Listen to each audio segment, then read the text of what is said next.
Hey, my friends, it's Matt. This is a 10-minute Bible Hour podcast. Forgive me, you're still getting sick voice. Someday I'm going to get better, and it's going to be great when I do. But in the meantime, here's a two-part episode. This is the second part of a double episode where we're working through an evaluation of the Xerxesian era, and we're setting up to think about what stuff from that era, or how stuff from that era, would have informed how the original audience thought about things in the next era, the Artaxerxes era, that comes into focus as we look at the books of Ezra and Nehemiah coming up next. So much fun. And even if history is not your favorite thing in the world, I just love that you let me do this from time to time because I think it's awesome and I think it's super fascinating and I think it helps me understand the Bible better. All right, I'm going to have my friend Jeffrey play some cool music and then we're going to pick it back up where we left off.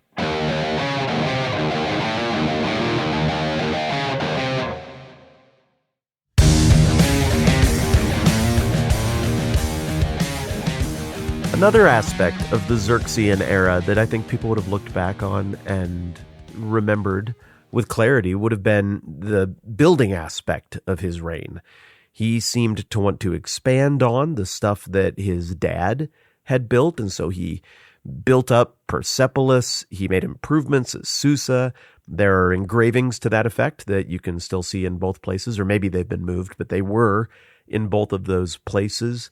There's art all around Persepolis depicting people coming to this great throne room to get an audience with the king, and they're all clothed in different attire from all around the world, which I think would have been another thing that people would have recalled from this era, just how cosmopolitan it was and how proud Xerxes was to be a global emperor of all of these people, like his children that he was gathering under his wings. But he liked to build, and clearly he got that impulse from his dad, who did super grandiose things. And it looked like Xerxes' retirement plan would have been to spend more time at Persepolis, given the amount of investment that he made a little ways down the road in this other capital and this other palace complex. It looks like it only made it as far as being a palace with sort of a tent city during the time of his reign. But I think it's fairly likely that he would have spent a lot of time out east in Persepolis, not that far east, just down the road once again. And that's kind of interesting to me because whenever I archaeologically think about Esther, I picture her roaming the halls of Susa, of course, because that's where the whole story is set. So I see any of the ruins from Susa, and I look at the artwork and the style, which would have been a little different from the artwork and the style of his predecessor or his successor. The art and all of that stuff, that would have been part of the feel of the Xerxesian era as well. But when I picture Susa, I picture Esther roaming around there and Mordecai being there.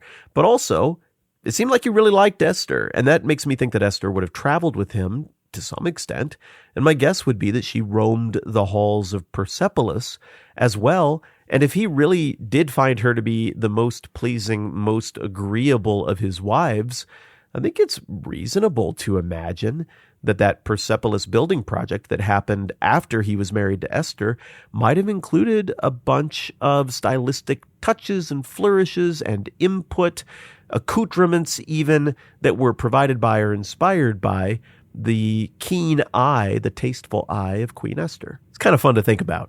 Whether she had a say in how that place turned out or not, surely one of the things still that people would have remembered when they thought back to the Xerxesian era would have been how things were starting to move toward a more impressive Persepolis and how the eyes of the king were starting to drift in that direction, imagining a new center of power. And I think we think in our history the same way. We have certain points of geography that we kind of romanticize as being heavily associated with one particular era or another. I think it's fascinating that it looks like the Xerxesian era was defined by an initial push far, far west to go fight Greece, and then a later gentle withdrawal a bit further east toward Persepolis. And I think another thing that would have been very defining of the Xerxesian era would have been this internal conflict he had between really advancing the whole Ahura Mazda is the one true God thing and also being religiously tolerant. Why do we see him so torn on that? Well, as his reign goes on, it looks like he's more proud to announce, like, I destroyed this sanctuary of demons. That's an inscription that I think can be found in Persepolis, where he boasts that some people were worshiping the wrong gods the wrong way, and he destroyed it.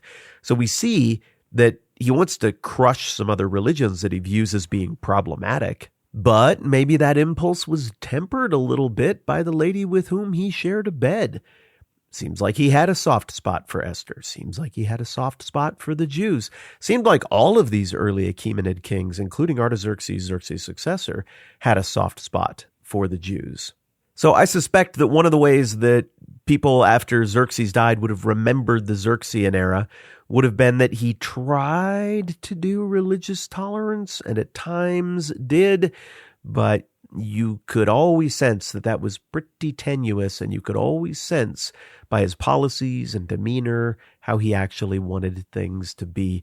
A final way that I think people would have looked back on the Xerxean era is that they would have remembered the court intrigue, that things really did get out of control with the eunuchs, that the further into his reign he got, the more they really were making decisions, that his first wife, Amestris, I think that was his first wife, right? His most famous wife for sure, was unpredictable, erratic, out of control, violent, and plotting. Maybe part of the reason we perceive Esther being so popular around the palace and the royal court is because she had more of a deft touch socially than Amestris. Maybe it didn't take a very deft touch at all to outclass and outrefine a lady who had a whole bunch of the body parts cut off one of her perceived rivals. But ultimately, that relational chaos is what would do in Xerxes. 8 years and a couple of months after the closing events, the climactic events of the Book of Esther, we see a situation where there's some sort of grab for power. The original sources don't totally agree. Some sources try to pin some of this on Artaxerxes. Other sources say he was a horrified bystander. But they all seem to agree that there was a guy named Artabanos. I mean, you've heard that name come up before. It's a very popular name. There have been multiple Artabanoses that we've run into. It's no doubt a royal family name, probably one descended in some way from those 7 conspirators who worked with Darius. And Artabanos, along with Megabyzus, decided, I never know if I'm saying that name right. Did you notice I just kind of rushed past it to make it go away? Megabyzos. Z-U-S? Now, I don't even remember how to spell it, but it's something like that. You can see why somebody would mumble through that one. Megabyzus? That sounds too much like Jesus. I don't like that. Megabyzus. I'm going with that. These two guys, along with some eunuchs, conspired to work things out to get the king alone in his bedchamber. And it looks like Xerxes, this great, powerful man who even went and led armies out into battle, that he died in his bed. And then there was a brief squabble of succession right after that, with Artaxerxes killing the conspirators and assuming for years and years and years to come the throne for himself. Was Xerxes a good king who would be missed, or a disaster of a king? I don't think either of those probably sums it up right. I think he was probably a much more competent king than he gets credit for. He lost a bad battle that he might have won if he'd fought when he was a little bit older and a little bit more refined and humbled and sharper in his judgment.